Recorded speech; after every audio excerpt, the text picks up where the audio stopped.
you guys, it is me, Laura, and I am doing a requested video today. So a while back I posted on meeting my health and fitness goals and my weight goal and all of that kind of stuff, and I mentioned in that video that I had closed my diastasis. And for those of you who are wondering what in the world is that, diastasis recti happens a lot of times after pregnancy. It's pretty common. It's when the muscles in the front of your stomach area, your ab muscles, split apart and don't kind of go back together the way that they should. And it can cause a lot of back pain. It can continue. A lot of times people with diastasis recti will still look pregnant even though they're not, because the muscles aren't holding the stomach in like it should. And yeah, it can be painful and cause a lot of problems. And so someone said, how on earth, how did you fix yours? Because it can be really challenging and really tricky. And before I answer this question at all, I think it's really, really important to let you guys know that I am not a physical therapist. I am not a doctor. I am just sharing with you my own journey, what I used and what has worked for me. And if you're having a hard time with diastasis recti, I am going to give you a few resources and links that I definitely recommend. But I also recommend really working with a good physical therapist who's been trained in this type of injury, if it's really called an injury. I'm not really sure what to refer to it as, because that's going to be your best help. But the first thing to note is, how do you know if you have diastasis recti? So I'm going to show you real quick the simple test that you can do. I'm going to explain it a little bit first, but what you do is you lie on your back, flat on your back, and you're going to stick your fingers in kind of, I'll show you where, kind of below your ribs, mid, like just a little ways below your ribs, and you're going to stick your fingers in, and then you do just a tiny little sit-up, and you see what the gap is. Now, before, my diastasis recti was a 6 to 7 finger spread, so you could stick my whole hand in there plus another thumb. That's huge. That's a huge diastasis recti. Normal, after birth, normal, like if you haven't had a baby, you're probably completely closed. You could probably barely fit a finger in there, if at all. But after a baby, it's normal to be 1 to 2 finger spread is normal. So I have closed mine back to about a 1.5 finger spread is where I'm at, which is just 1.5, 1 to 1.5, depends on when I measure. So I'm going to show you real quick how you find that, and then I'll come back and tell you a little bit more about what I did. Okay, so you're going to lie down on your stomach, and you're going to put your fingers about right there. And you're going to want to push down, and when you come up, you should feel, you should feel the muscles in there wrap around your finger, or your fingers. And you measure to see how far apart that is to tell how your diastasis is, how big. That wasn't the greatest example, so I will definitely try and find a video and link it below of a really good example of how to check for a diastasis recti. But once you discover that you have a diastasis recti, what do you do? Well, the first thing that you do is you stop doing sit-ups, totally stop doing sit-ups, that will make it worse, and you talk to a physical therapist. If that is not an option for you, there is a system called Moo2. Moo2 stands for Mommy Tummy, and I will put the link for that below. It's Moo2 Systems, and it is a wonderful program put together by a physical therapist specifically for diastasis recti, and there's a few different options of programs that you can do, and it's basically an exercise program that is really gentle, that is meant to help heal diastasis. Now, I did use this program some, and it was really good. I struggled though, because I also had and still have, it's much better, but a prolapse issue, uterine prolapse after pregnancy. And so that limited even more the types of exercises that I could do.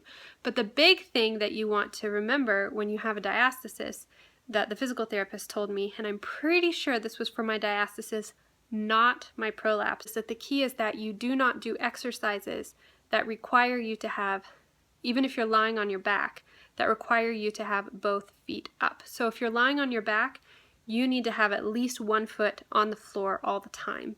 Otherwise, you're putting so much pressure on your core that it's going to really cause more problems with your diastasis. So I, again, am not a physical therapist. I don't know a ton of what I'm talking about. I highly, highly recommend seeing a physical therapist. But what I can do is I can show you some of the exercises that she had me do. Now, I'm not going to demonstrate them for you, again, because I am not a physical therapist and I'm not 100% sure that I will demonstrate them correctly. Another thing that has been huge for both my prolapse and my diastasis recti is PiYo. PiYo has changed my life. It's a workout program by Chalene Johnson, and it's offered through Beachbody. I am a Beachbody coach, so if you are interested in PiYo, feel free to talk to me and I can help you figure out the best format and the best way to get it. Even if you don't decide to buy it from me, that's fine. I'm happy to answer your questions though, because it has been a life changer for me. But it is a combination of Pilates and yoga, and it's meant for your core. That being said, with a diastasis that is opened and not closed, and with my prolapse issues, there were and still are a few exercises in that program that I cannot do, but I know what they are. For example, doing sit-ups. Don't do the sit-ups. So what I would do is during those parts of the exercise, I would pull out my physical therapy exercises and do those instead. So I was still exercising with them, just doing something a little bit different. So that is kind of what I have done, and I will go ahead and pull out those exercises and show you, and you're going to notice that these exercises are all Pilates workouts. However, they're very, very basic forms of the more difficult moves, and one of the very first things that I had to do was learn how to properly engage my core, how to properly hold my core in, and that is where something like a physical therapist will really, really help you, because without that guidance and someone beside me, something that looks really easy it was really difficult to learn. So basically you're just lying down and breathing, using the correct muscles to hold things, and it was very challenging, but I finally got it and then I moved on. So let me go ahead and pull those exercises and I will show them to you. There are a lot of exercises here, and I just started with 1 or 2 at a time and then graduated. I can't even remember what order I got them in. So again, that's why I'm saying it's really important to work with a physical therapist. But what I did is for the hundreds, for example, a lot of times when you look online, you'll see hundreds like this or like this. Don't do that. Notice how both the legs are up? That's bad.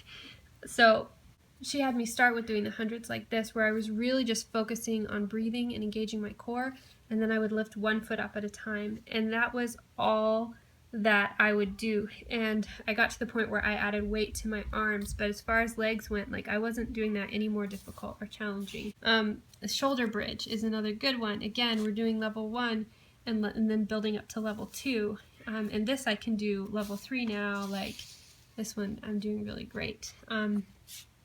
The cat stretch, the spine twist, and the saw is another good warm-up stretching exercise. And all of these are Pilates, and these came from the Australian Physiotherapy and Pilates Institute.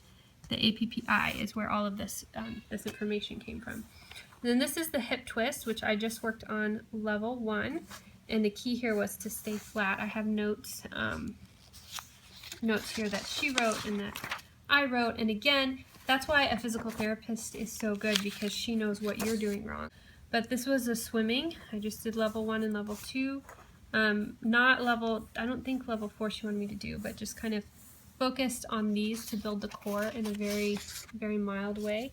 Scissors, again, when you look up scissors, you're going to see some of these crazy hard things. That's not what we were doing, just 1 leg at a time. And you'll notice if you do PiYo, Michelle does some modification like this, and that's what you want to follow along with, and you're still going to get a good workout, but you're going to be working on closing that core and not doing movements that are splitting that open wider. Same with the double leg stretch. If you look it up, you're going to see things like this. They do this in PiYo. It's not good when your diastasis is still open. Once it's closed, you can do these things, but when it's open, these things are not good. And so you're going to want to do some of this more basic level 1 and level 2 double leg stretches. The roll up is really good here, and a lot of these moves are on PiYo.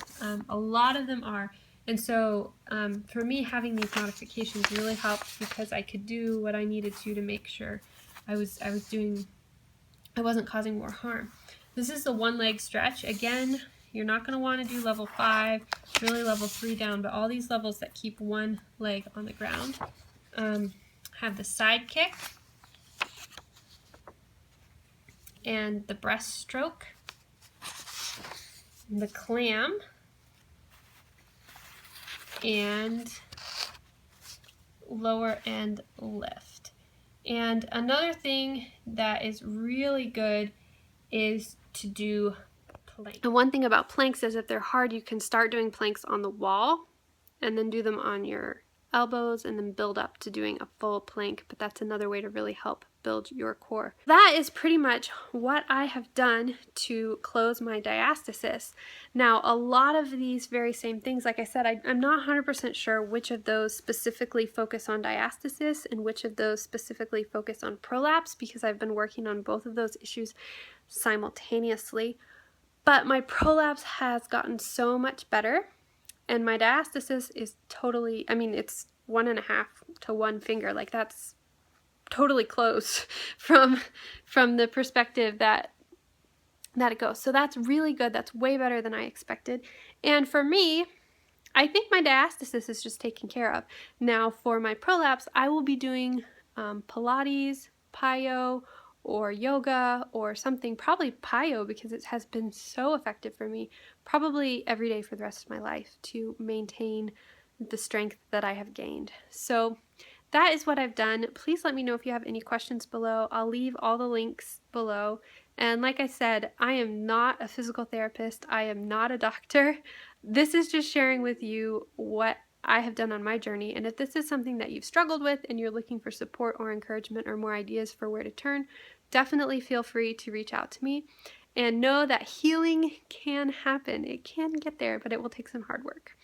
So that is what I have to share with you today. Let me know, is diastasis recti or uterine or pelvic floor prolapse, have you dealt with any of those things? And how is your recovery going? And what tools have you found that have been helpful for you? Please share them below so that everyone else can know about them too.